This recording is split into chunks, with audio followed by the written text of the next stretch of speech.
అందరికీ నమస్కారం. ఈరోజు మీ ముందుకు తీసుకురాబోతున్న చందమామ కథ పేరు అహంకారం. కొత్తకోట అనే గ్రామంలో శివజ్ఞాన పండితుడు అనే ఆయన ఉండేవాడు. ఆయన గొప్ప పండితుడు, మహాజ్ఞాని కూడాను. ఆయన్ను అందరూ ఎంతో గౌరవించేవారు. ఆయన ఇంట తరచుగా పండిత చర్చలు జరుగుతూ ఉండేవి. ఆయనకు పార్వతి అనే కుమార్తె ఉండేది. ఆమె కూడా మంచి విద్వాంసురాలు. ఏ విషయం చెప్పినా వెంటనే గ్రహించేది. తండ్రి తన శిష్యులకు చెప్పే పాఠాలన్నీ శిష్యులు గ్రహించకముందే పార్వతి గ్రహించేది. తన ఇంట్లో జరిగే పండిత చర్చల్లో ఆమెకు అర్థం కానిదేమీ ఉండేది కాదు. అన్నీ తెలిసిన శివజ్ఞాన పండితుడు అంతటి వాడే తనకు తెలిసినది ఆవగింజలో అరభాగం కూడా లేదు అనుకునేవాడు. కానీ పార్వతి మటుకు తనకు తెలియనిది ఏమీ లేదని గర్వపడేది. తనకన్నా మూడింతలు వయసు గల వాళ్ళైనా సరే ఏ సమస్య గురించి కానీ చర్చించుకుంటూ ఉంటే పార్వతి తాను కలగజేసుకొని వారి అనుమానాలకు సమాధానాలు చెప్పేసేది. రాను రాను ఆమె పండిత గోష్ఠిలో కూడా తలదూర్చి ఎవరైనా తప్పు చెబితే వారిని సరిదిద్దటమే కాక చులకని చేసి మాట్లాడే దశకు వచ్చింది.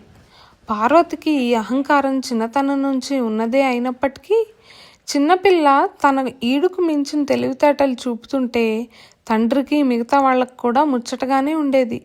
పెద్దదైతే ఆమెకే వివేకం వచ్చి అలా ప్రతి విషయంలోకి చొరబడ్డం తానే మానేస్తుందని తండ్రి అనుకున్నాడు.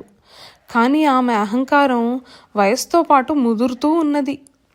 నీవు పెద్దవాళ్ల సంభాషణలోకి పిలవని పేరంటంలాగా చొరబడకూడదు తల్లి అని శివజ్ఞాన పండితుడు పార్వతికి చెప్పి చూశాడు. పాండిత్యానికి జ్ఞానానికి వయసుతో ఏం సంబంధం నాన్న? ఎన్నేళ్ళు వచ్చినా సుంఠే అనేది పార్వతి. తన తెలివితేటలు అందరికీ తెలియటం తండ్రికి ఇష్టం లేదేమో అని కూడా ఆమె అనుమానించేది. పార్వతికి 15వ ఏడు కూడా వచ్చింది. అయినా ఆమె అహంకారం ఏమాత్రం తగ్గలేదు. శివజ్ఞాన పండితుడు అన్నీ తెలిసిన వాడై ఉండి కూడా తన కుమార్తెను మార్చడం ఎలాగో తెలియక తన బాధను తోటివారైన కొందరు పెద్దలతో చెప్పుకున్నాడు. ఇంతలో నవరాత్రి ఉత్సవాలు వచ్చాయి. రాజభవనంలో జరిగే పండిత గోష్ఠికి పిలుపు రాగా శివజ్ఞాన పండితుడు వెళ్ళిపోయాడు. ఆయన లేకపోయినా పండితులు ఆయన ఇంట గోష్ఠి జరుపుతూ ఉండేవారు. వారి గోష్ఠిలో పార్వతి తలదూర్చుతూనే ఉన్నది. ఒకనాడు పండితులు పార్వతి వింటుండగా ఒక వింత విషయం చెప్పుకున్నారు. పాత చెరువు గట్టున ఉన్న మండపంలో ఎవరో ఏదో రాశారట.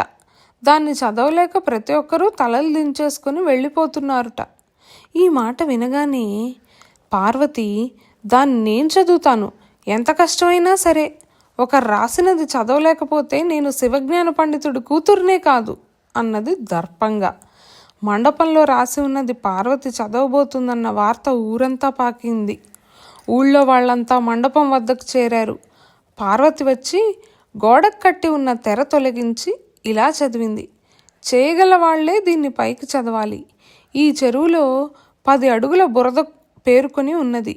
నేను పార బుట్ట తీసుకొని ఒంటరిగా ఈ బురద అంతా తీసేస్తాను. ఇందుకు మీరంతా సాక్షులు అని రాసింది.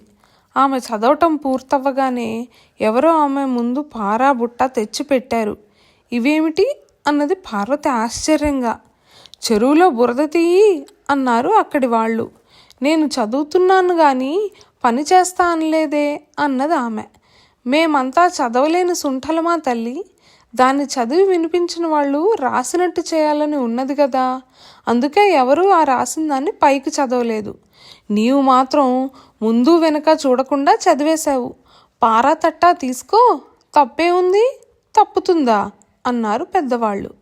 పార్వతి బావురుమని ఏడ్చింది. పెద్దవాళ్ళు ఆమెను ఓదార్చి, తెలివితేటలు అంతో ఇంతో అందరికీ ఉంటాయి పార్వతి, కానీ అసందర్భంగా ఎవరూ తమ తెలివితేటలను ఎప్పుడు పడితే అప్పుడు బయటపడేలాగా చేయకూడదు అని హితబోధ చేశారు. శివజ్ఞాన పండితుడు తిరిగి వచ్చేసరికి పార్వతి పూర్తిగా మారిపోయింది.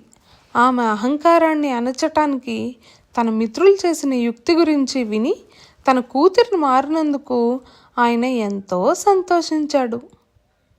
సెలవు.